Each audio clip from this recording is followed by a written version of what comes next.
friends, happy Wednesday. It is the last Wednesday of the month. Can you believe that we are almost through the month of January?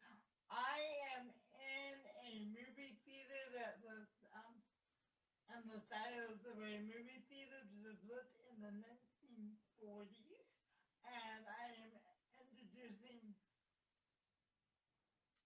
a new class that we're going to have about every other Wednesday. We'll do our motivational Wednesdays on the first and third Wednesday. On the second and fourth Wednesday, we're going to start to look at some of the film work of some of our really classic, wonderful actors. I think one of the best tools for learning is to watch other actors at the peak of their game. So we're going to do that today. We're going to warm up, and then I'm going to introduce you to the actor that we are studying and looking at his work today. All right, warm up. Glenn Miller.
All right, guys. All right, guys. Good warm up today. Good warm up today.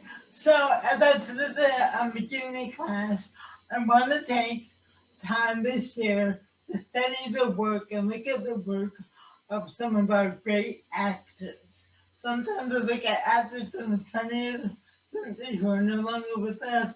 Sometimes I look at more current actors. When I say actors, I mean more both female and male. So I'm using that term whether we're looking at a male actor or female actor.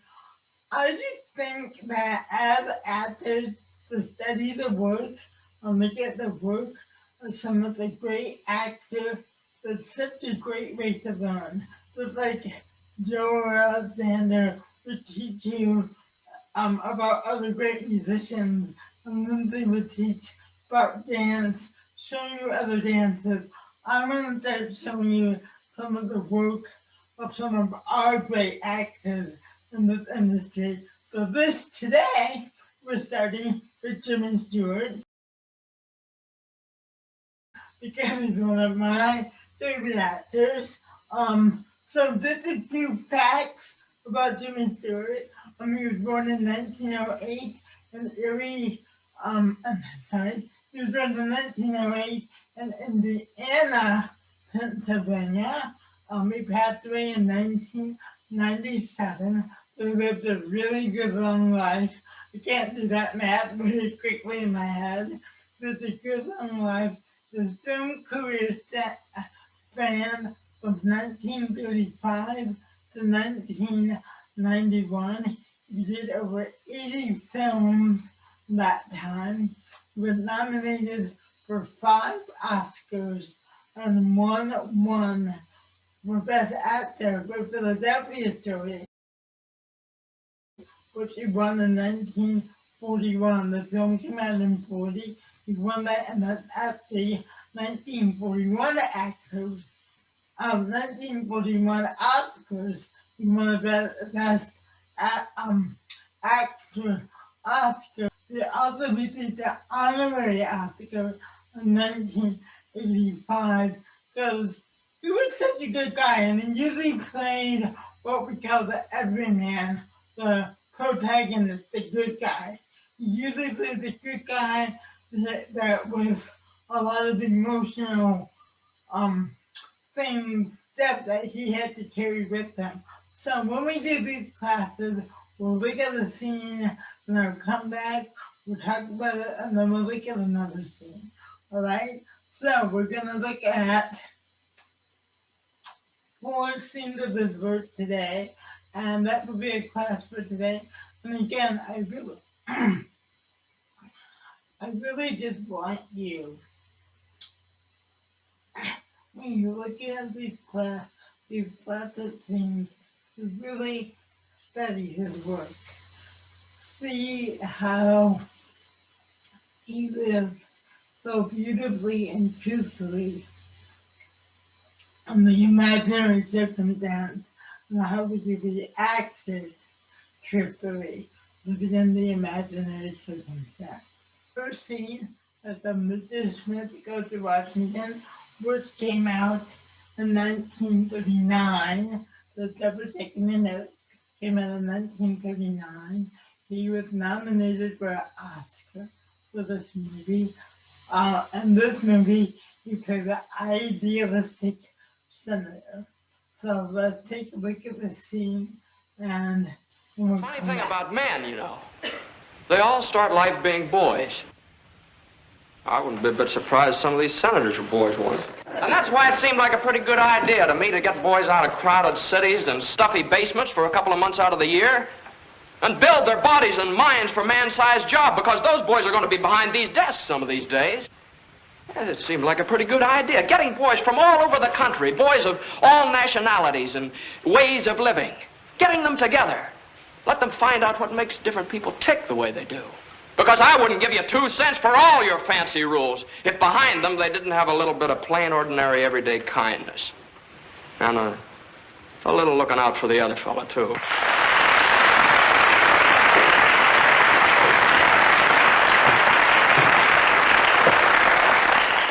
That's pretty important, all that.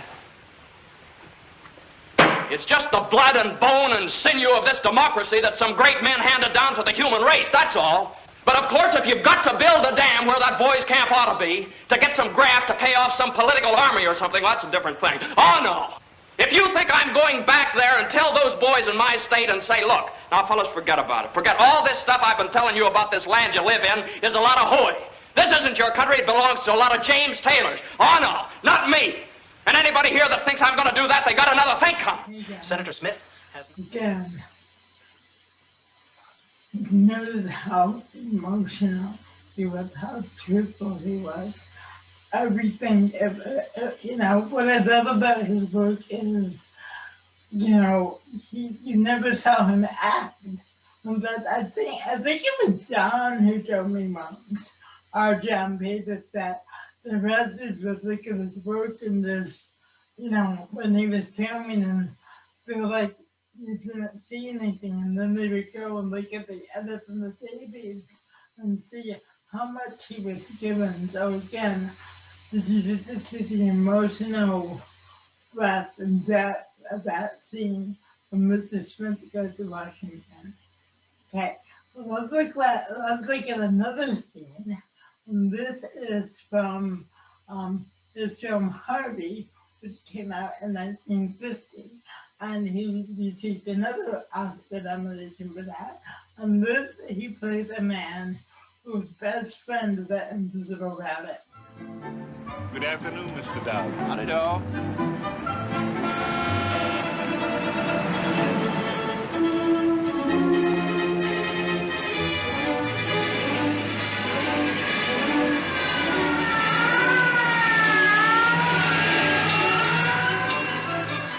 We must be more careful.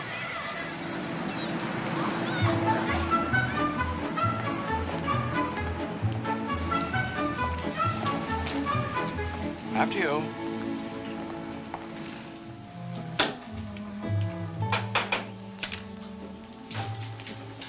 How do, Mr. Dowd? Afternoon, Mr. Crocker. Excuse me.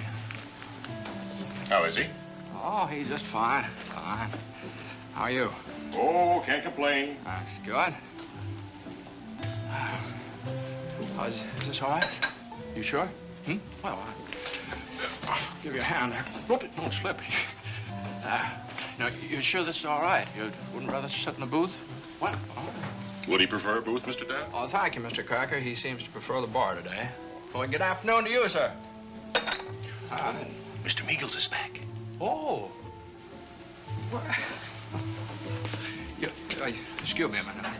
Well, Mr. Meagles. Well, this is a pleasure. We've missed you. How are you, Mr. Dow? Fine. And how is he? Oh, he's splendid, thank you. Splendid. He decided he wanted to come over here this afternoon, so here we are. Sit down. Oh, thank you. Well, you've been away. For 90 days. Oh? Been doing a job for the state. Making license plates. Oh, is that so? It's interesting work, isn't it? Oh, I can take it or leave it alone. Oh, I did a job for him last year, too. Helping him build a road. Oh. Well, Mr. Miggles, we'll just have to do something about your return. Yeah. Would you like to come to my house for dinner tonight? Well, thanks, Mr. Dow, but I couldn't make it tonight. Tomorrow night? Would that suit you? Yes. Fine. But you know, the last time I was there, I kind of got the impression your sister held it against me. Because I did a little time. Oh, no, Mr. Miggles. My sister loves to entertain. She's very social, you know. Yes, I see by the papers. You know, I never missed the society column. You know? She's giving a clam bake this afternoon. This afternoon? Yeah. Well, Reception, program, and tea, it says here, for the members of the Wednesday afternoon forum for that rich Mrs. Chevenot. Chevy, oh, yeah, that's Aunt Ethel. Yeah, that's one of those. Is this today's paper? Oh. Well, Vita didn't tell me anything about this. It must have slipped her mind. Well, I'll see you tomorrow night at 7 o'clock, Mr. Miggles, huh? Thanks, Mr. Dow. All right, glad to have seen you. Goodbye. Bye-bye. Harvey, I just Now, found... what can I do for you, Mr. Dowd? What did you have in mind? What's your order? Well, 2 martinis. 2 martinis. Harvey, it seems that Vita is having a party this afternoon, and Oh, you knew? Well, I just thought that she might be offended if we weren't there. After all, she's the only sister I have, and how's that? I'm the only one I'm ever likely to have, yes. Absolutely right. Well, we better hurry, huh? That'll be 4 bits. The one at the end will pay for it. Come back here. He'd be delighted. Yes. He'd be delighted. Well, let's drink up. That again came out in 1950. He got an Oscar nomination for that. But again, it's something, his ability to live moment to moment and so truthfully in the imaginary circumstances. And again, even the subtleness of when he walked across the street and kind of made sure Harvey was okay. And I was just, yeah, he really made me believe that Harvey's there. He is just so crystal clear in his work. All right, let's go to this next one from Philadelphia Story. The film that he did win an Oscar for. He won the Oscar in 1941 was a film, Philadelphia Story, which came out in 1940. You can't marry that guy. George, I'm going to. Why not? Well, I don't know. I thought I'd be for it at first, but you just don't seem to match up. Then the fault's with me. Well, maybe so, but all the same, now, you can't do it. No? No. Come around about noon tomorrow. I mean today. Snob. Say, what do you mean, snob? You're the worst kind there is, an intellectual snob. You made up your mind awfully young, it seems to me. Well, 30's about time to make up your mind. And I'm nothing of the sort, not Mr. Connor. The time to make up your mind about people is never. Yes, you are. And a complete one. You're quite a girl, aren't you? You think? Yeah, I know. Thank you, Professor. I don't think I'm exceptional. You are, then. I know any number like me. You ought to get around more. Not in the upper class? No, thank you. You're just a mass of prejudices, aren't you? You're so much thought and so little feeling, Professor. Oh, I am I? Yes, you am, are you? Your intolerance infuriates me. I should think that of all people, a writer would need tolerance. The fact is, you can't be a first-rate writer or a first-rate human being until you've learned to have some small regard for human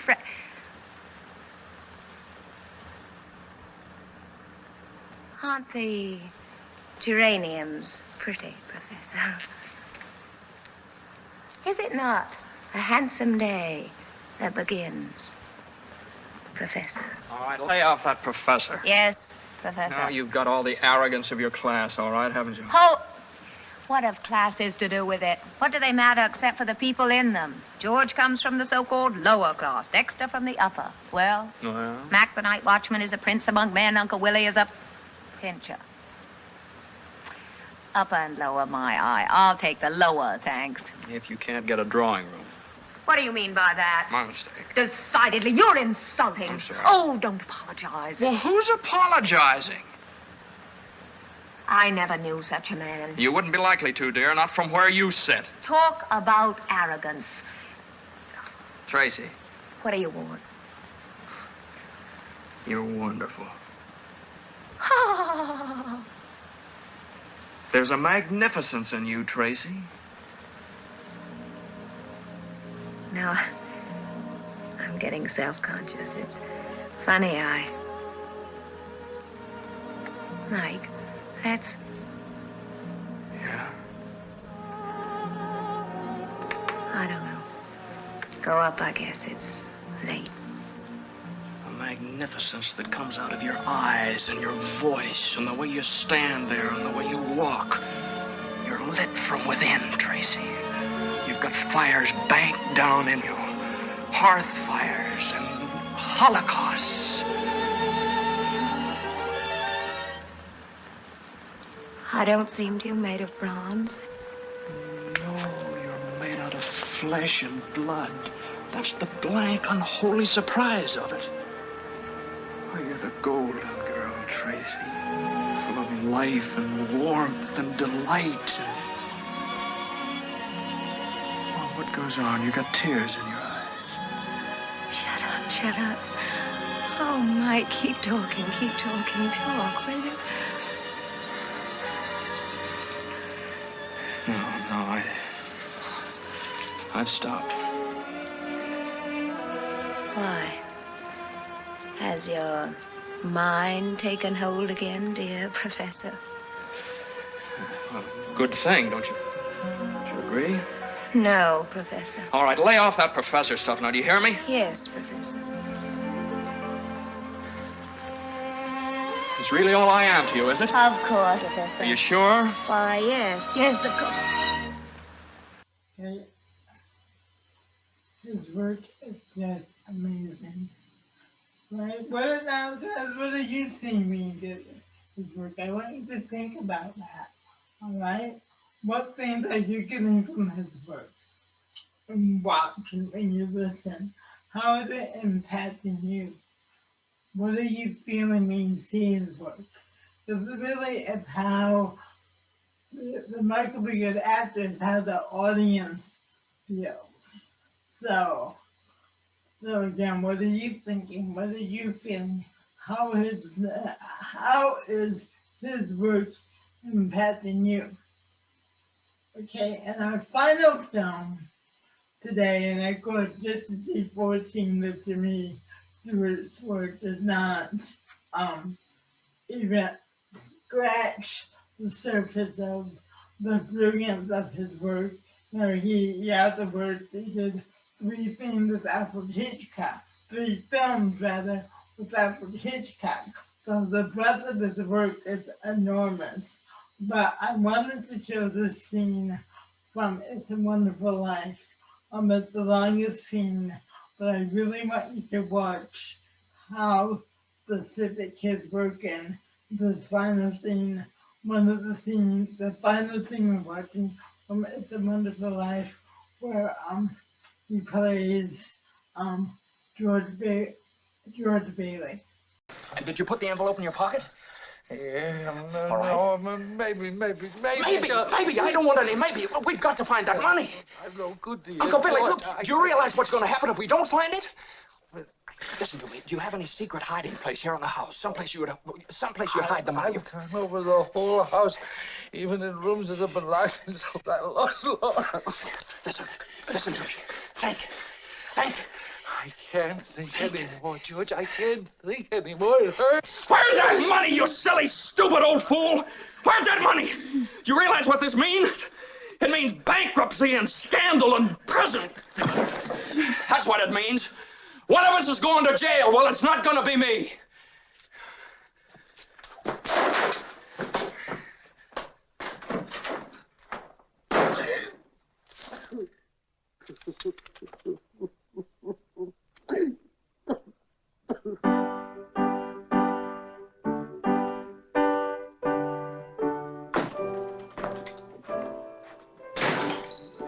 Hello, darling. Hello, Daddy. Hello, Daddy. How do you like it?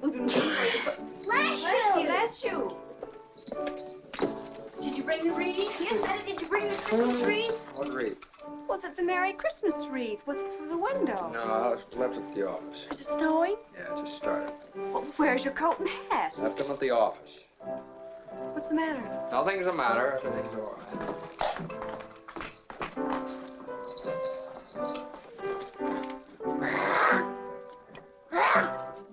Come on, Pete, you're a big boy. You can get this star up, way up at the top. There it is, dear.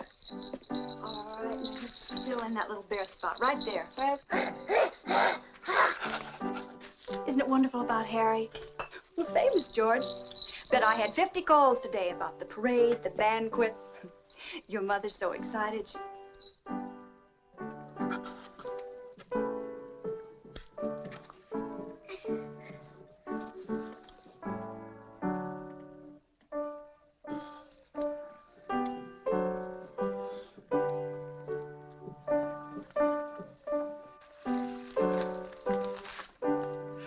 Must she keep playing that?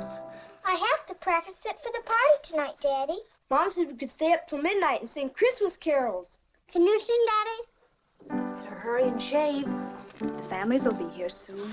Family? I don't want the families over here. Come on out in the kitchen with me while I finish dinner. Excuse me. Excuse me. Have a hectic day? Oh, yeah, another big red letter day for the Baileys. Daddy, the Browns next door have a new car. You should see it. Oh, what's the matter with our car? Isn't it good enough for you? Yes, Daddy. Excuse me. Excuse me. Excuse you for what? I burped.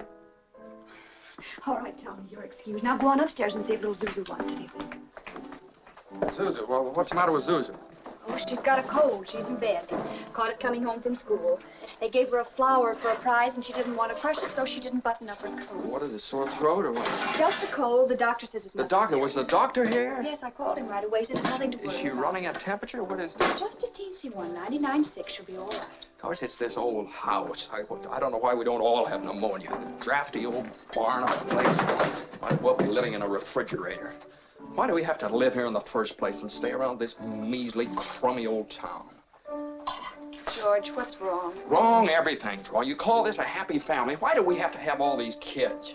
Dad, how do you spell frankincense? I don't know. Why, ask your mother. Where are you going? Going up to see Zeus. You told me to write a play for tomorrow.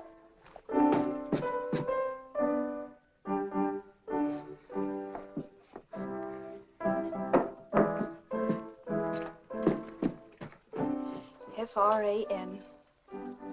K-I-N. Hi, Daddy. Well, what happened to you? I want a flower. Wait now, where do you think you're going? Want to give my flower a drink. All right. I'll give Daddy the flower. I'll give it a drink. No, here. Look, Daddy. Taste it. Yeah, all right. Give me. All right, we'll paste this together. All right, that's good as new. Now, give the flower a drink. Now, will you do something for me? Will you try and get some sleep? I'm not sleeping. I want to look at my flower. I know, but you just go to sleep. And then you can dream about it. And it'll be a whole garden. It will.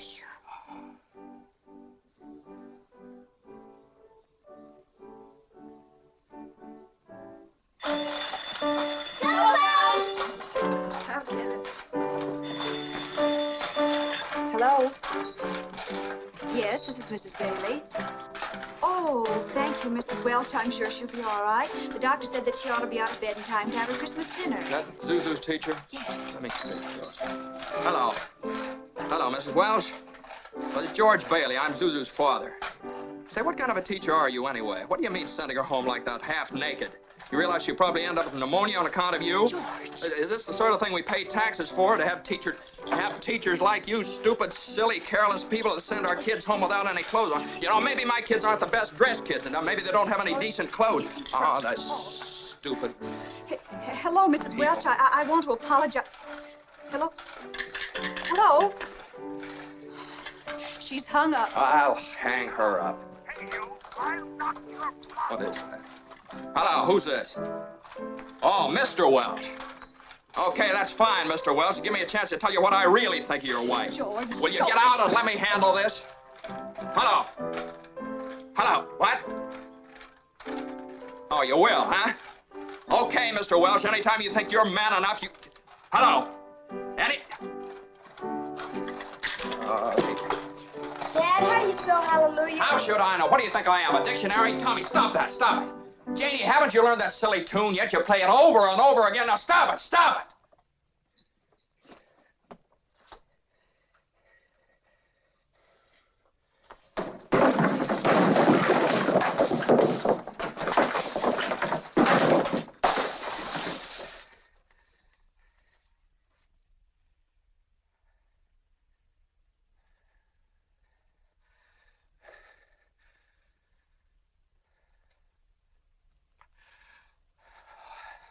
Sorry, Mary. Janie, I'm sorry. I didn't mean that. You go on and practice.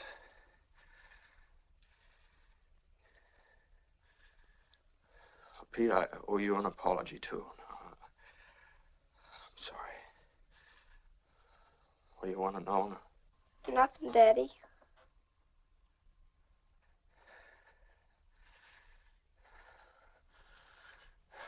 What's the matter with everybody? Janie, go on. I told you to practice. Now go on, play. Oh, Daddy.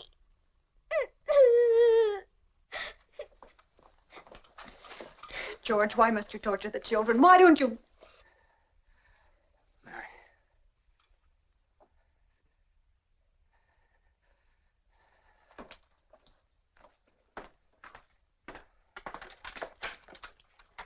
Okay, guys, good. All right.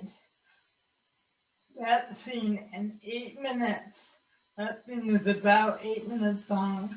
But did you see that emotional range he went through in 8 minutes, from being frustrated to angry to barking to being tender to his daughter to yelling, and then being horrified that he gathered his family. And all that he did within 8 minutes. He went on that incredible emotional arc in 8 minutes. So again, guys, these classes that we're doing every other Wednesday is just to really look and enjoy and appreciate the work of some of our great actors of the 20th And we'll look at the more modern actors too, the more current actors. But I really love looking at the classic actors. I really do. I really hope you enjoyed looking at Jimmy Stewart. And why don't we end the way we began with the moving and grooving? We'll see you guys tomorrow. Millennium. Give it for that 40 that mid-century 40s mood. The time when Jimmy Stewart was in the prime of his career.